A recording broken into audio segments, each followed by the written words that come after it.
डाएटला नाही म्हटलं तर 15 ते 20,000 आम्हाला महिन्याला लागतात. म्हणजे आम्ही सगळे शेतकरी पुत्र, आम्ही एवढे पैसे आणायचे कुठून?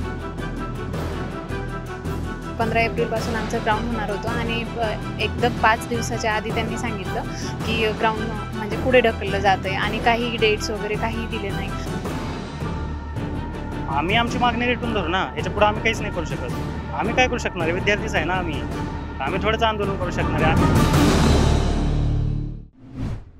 एकीकडे लोकसभा निवडणुकीच्या तारखा ठरलेल्या आहेत, त्याची तयारी सर्वत्र चालू आहे आणि एकीकडे आपल्याला भावी जे अधिकारी आहेत ते त्रस्त झालेले पाहायला मिळत आहेत. आता आपल्यासोबत काही MPSCचे विद्यार्थी आहेत जे PSIची तयारी करत आहेत. त्यांचे जे ग्राउंडची तारीख होती ती 15 होती आणि त्या तारखा लोकसभेच्या निवडणुकीमुळे पुढे ढकलल्या आहेत. काय बोलतायत ते बघूयात आपण. मॅडम कसं आहे माहिती आहे का, 15 एप्रिल ते 2 मे अशी आमची शारीरिक चाचणीची तारीख दिली होती. PSI 2022चे विद्यार्थी आहोत. मात्र मनुष्यबळाचा तुटवडा या कारण देऊन त्यांनी ते पुढे ढकललं, पोस्टपोन केलं. मात्र पुन्हा असं होणार आहे, पुन्हा पावसाळा येणार आहे, त्यानंतर मग परत विधानसभेचे इलेक्शन आहे. त्याच्यामुळे असं होऊ शकणार आहे की आमचं फिजिकल खूप पुढं ढकललं जाणार आहे. तर आणि कसं आहे, शारीरिक ताण आहे, मानसिक ताण आहे विद्यार्थ्यांना. त्याचप्रमाणे सर्वात मोठा आर्थिक ताण. डाएटला नाही म्हटलं तर 15 ते 20,000 आम्हाला महिन्याला लागतात. म्हणजे आम्ही सगळे शेतकरी पुत्र, आम्ही एवढे पैसे आणायचे कुठून? हा आमच्या पुढे सर्वात मोठा प्रश्न. इंजुरी आहे, दवाखाना आहे, ह्या सगळ्या गोष्टी आहे.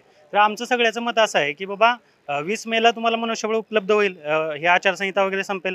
तर 20 मे ते जूनपर्यंत पुढं जे काही तारीख असेल त्याच्यामध्ये आमचं फिजिकल हो, अशी आमची सर्वांची मागणी आहे.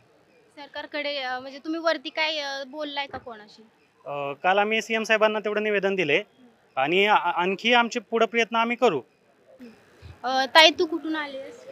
मी धुळे जिल्ह्यातून आले, खानदेशातून. आमचा जो 15 एप्रिलपासून आमचं ग्राउंड होणार होतं आणि एकदम 5 दिवसाच्या आधी त्यांनी सांगितलं की ग्राउंड म्हणजे पुढे ढकललं जात आहे आणि काही डेट्स वगैरे काही दिले नाही. आमची तेवढीच विनंती आयोगाला की लवकरात लवकर रिशेड्यूल द्यावं. तो आर्थिक खर्च वगैरे, मानसिक ताण आम्ही तो नाही सहन करू शकत. लवकरात लवकर रिशेड्यूल द्यावं आणि 20 मे ते 15 जूनच्या आधी द्यावं अशी आमची विनंती आहे. कारण पावसाळ्यामुळे ग्राउंड ते होत नाही व्यवस्थित, म्हणून आम्ही ती मागणी करतोय आयोगात. मग आम्ही मान्य करतोय निर्णय, फक्त आमची एवढीच मागणी आहे की लवकरात लवकर आमचे डेट्स द्यावा, रिशेड्यूल द्यावं, एवढीच विनंती आहे. 4 दिवसात पुढल्या आमचं शेड्यूल त्यांनी डिक्लेअर करावं, म्हणजे त्याप्रमाणे आम्हाला आणखी परत तयारी करता येईल.